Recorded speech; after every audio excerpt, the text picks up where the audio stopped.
So at this time, we'll call the Lorain City Schools Academic Distress Commission meeting to order. This meeting, obviously, Monday, November 6th, 5:30 start. We're going to get started a little early. And at this time, we would like to have a roll call. Mr. Coughlin? Present. Mrs. O'Brien? Present. Mr. Richardson? Here. At this time, can I put a motion on the floor to excuse Mr. Monteleone and Dr. Solis? So moved. Seconded. At this time, we'll move on to the approval of the agenda. Mr. Coughlin? Yes. Mrs. O'Brien? Yes. Mr. Richardson? Yes. And we'll also move to approve of the November 19th, 2017 minutes. I think October, I'm sorry, for the record, October 19th, 2017. Mr. Coughlin? Yes. Mrs. O'Brien? Yes. Mr. Richardson? Yes. And at this time, we'll allow the public to come up and provide some commentary.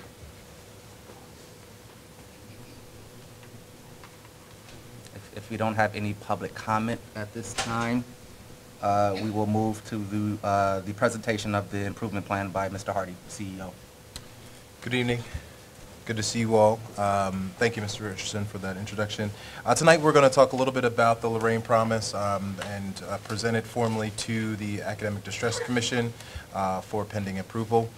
Before I do so, though, ADC members, I just want to point out to you that there are two documents that you received this evening, one of which is the actual Lorain Promise, which has been open for public comment since October 22nd, and I will speak to the public comments that we received to date.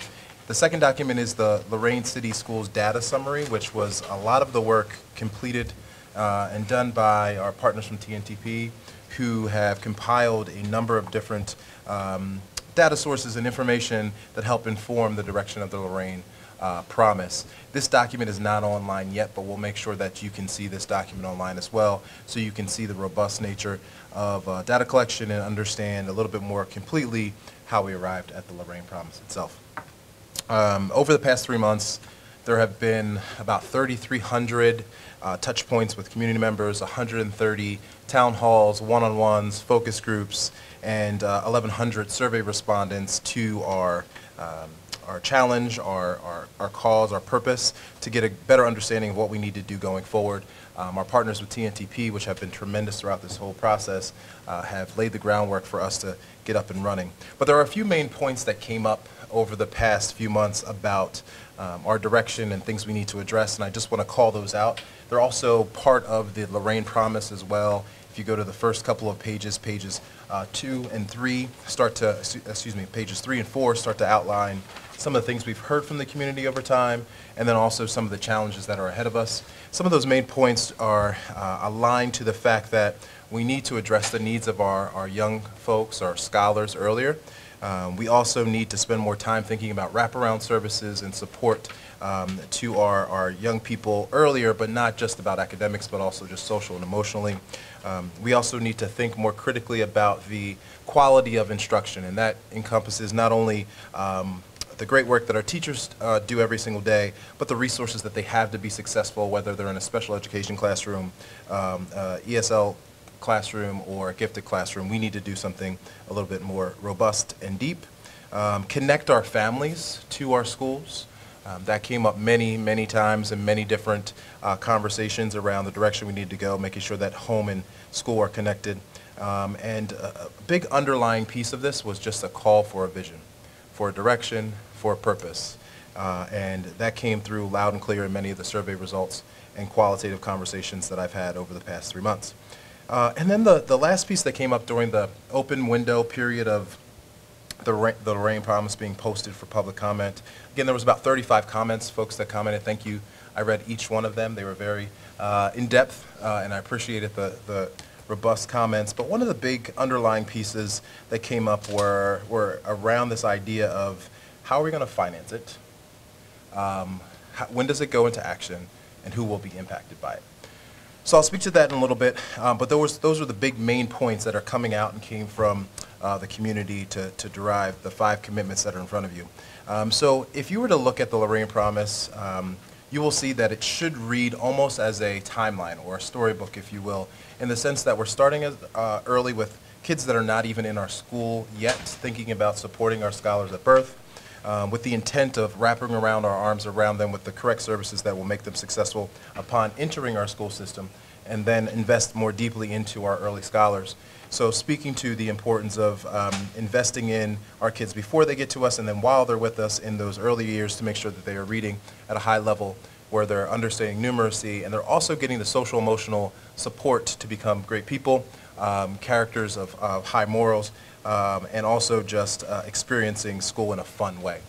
Then we move to this notion of promoting the equity across the system to ensure that all of our kids are getting everything they need to be successful and closing the opportunity and achievement gaps that persist in our school system, to ensure that numbers that currently reflect students who are children of color are underperforming in comparison to our white students across many, many lines. So we need to improve in that area, and the promoting of equity is the key there. To do so, we have to make sure that our adults and scholars are able to thrive, being that the fourth commitment, focusing our time and effort on making sure our teachers and leaders are effective and doing everything they can to make sure that our kids are great. And then our scholars are telling us how great they are and providing us feedback on what we need to do better to ensure that they are successful, and ultimately preparing our scholars for the world of tomorrow and emphasizing the importance of pushing our kids towards receiving an associate's degree or industry credential by the time they end high school. Not when they go into the real world, but by the time they end their time with us here in high school. But this prompted a lot of questions. If those big five commitments are what are being pushed on or in this plan, this raised a lot of questions for me, and some of which I'm still digging into, and to be completely transparent, as I always will be with you all, and express some of the things that have been of concern to me that will make this challenge even harder. When you think about organizations that go through this amount of improvement and you have a plan in front of you, there needs to be some level of a culture shift. There needs to be a change in the way we operate, the change in how we operate, the change in some cases, who is operating within the district. To that point, there are some data points that I want to share with you, only to give you a glimpse into how I'm thinking about things, because I think these data points are very significant in the sense of things that need to change internally if we're ever going to accomplish some of these ambitious goals and push on the commitments that we have. So statistics for you.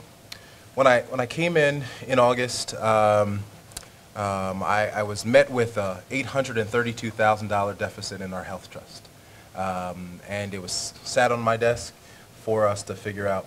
Luckily, we have found a solution, and working with our treasurer we have many meetings to figure out what our solution will be, and we're moving away from the health trust to something that's more substantial, something that's going to be sustainable over time, and the benefits for our teachers and leaders alike will be even better than they were before. So I'm confident that we made the right shift, even though, inheriting at $832, I wish it was $832.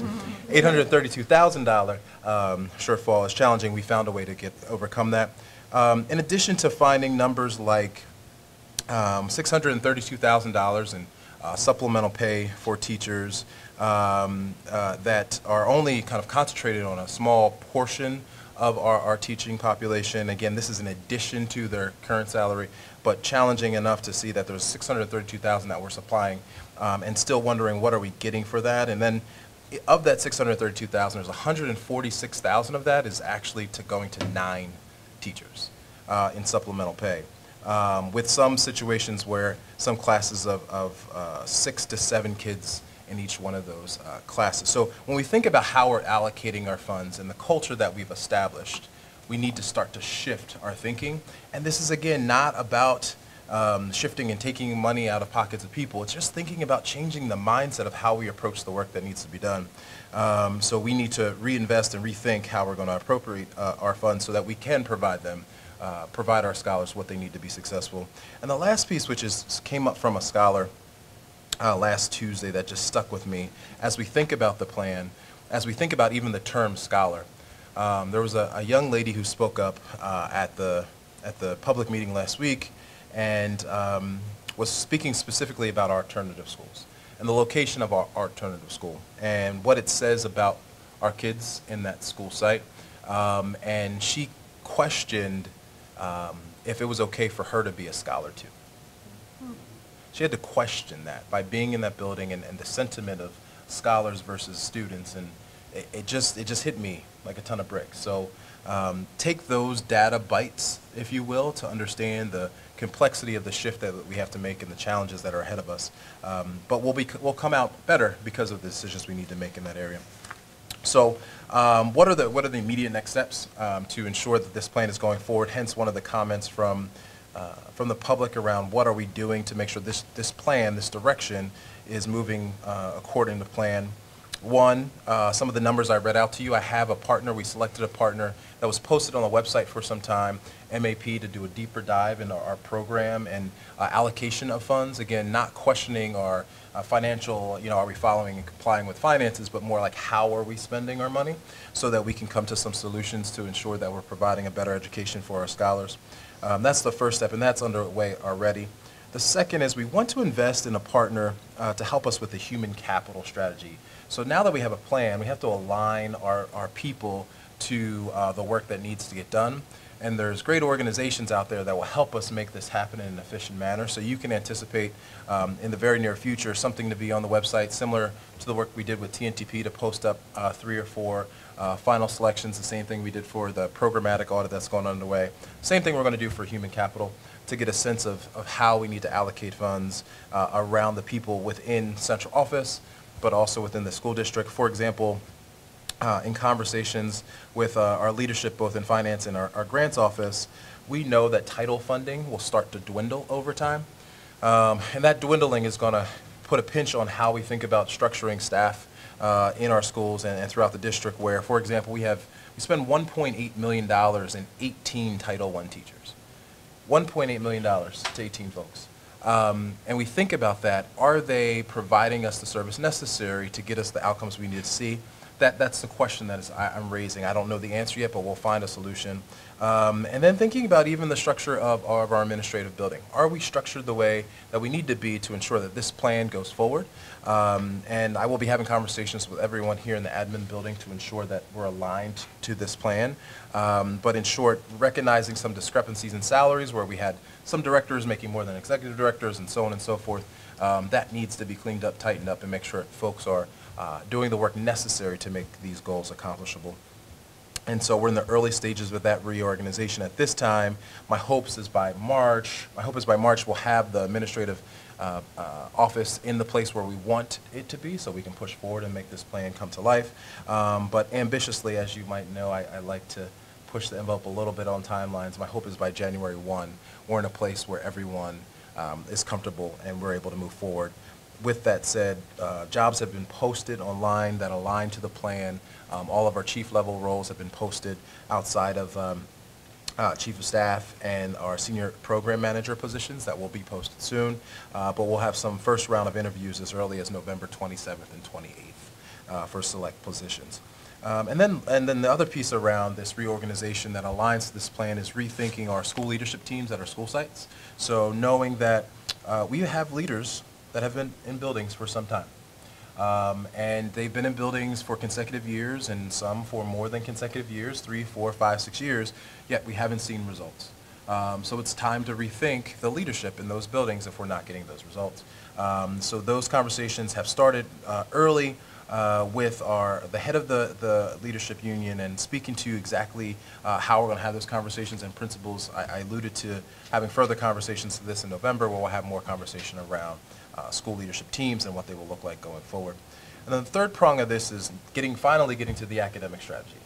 So a lot of the things I've spoken to so far is speaking to the culture shift we need to make, which will take time, which unfortunately puts us in a position where putting this academic strategy won't take deep hold until the end of this year and the beginning of next because of the entrenched challenges that are in front of us.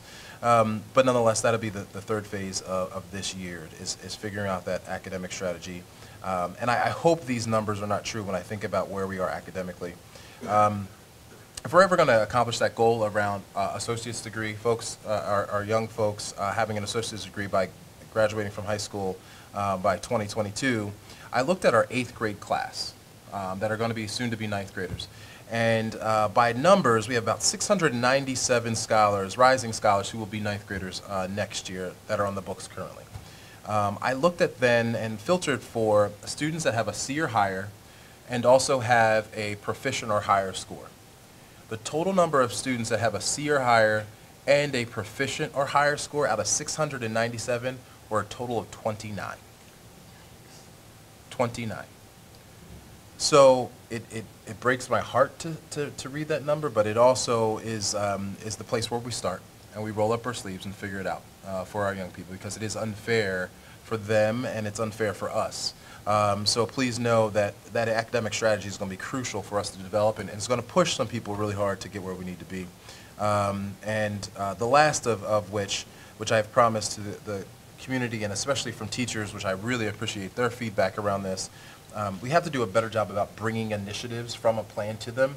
Their teachers express the overwhelming nature of getting last-minute requests for new initiatives, for the abundance of initiatives at the beginning of the year, or just the abundance of initiatives in general. It makes it very hard for them to do their job well. So knowing that I want to provide the first set of initiatives by January of this year of what we're going to push on for 2018-2019. That list will be relatively short.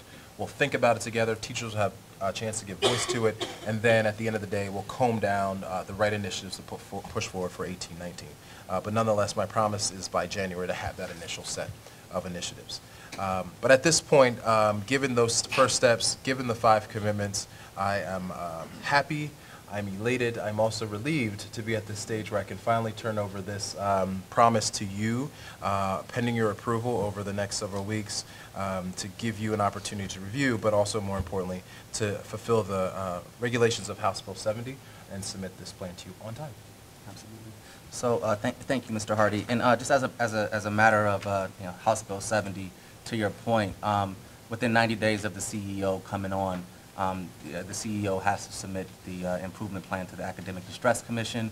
The Distress Commission, within 30 days, has to approve the plan.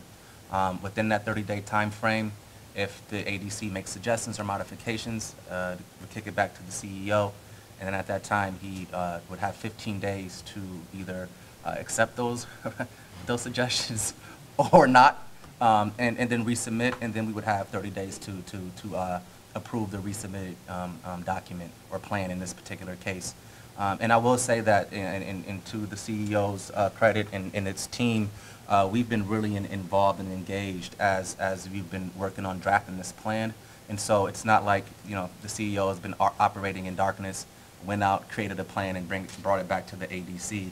We really engaged community members, stakeholders, Academic Distress Commission members, and we feel comfortable about it. But I think in terms of the fact that we don't have 2 of our commission members here tonight, and the fact that we want to make sure that all our I's are dotted and our T's are crossed. We want to do our due diligence, and so we're going to get back as a team and do a formal kind of acceptance or approval of the Lorraine promise. So at this time, we will skip that item on the agenda just because we don't have the full body here tonight, and I want to make sure they can speak on the record about any comments or suggestions or ideas they have. And so in the matter of that, we're going to move forward and not at this time approve the plan, and then move on to the next agenda item, which is going to be adjournment.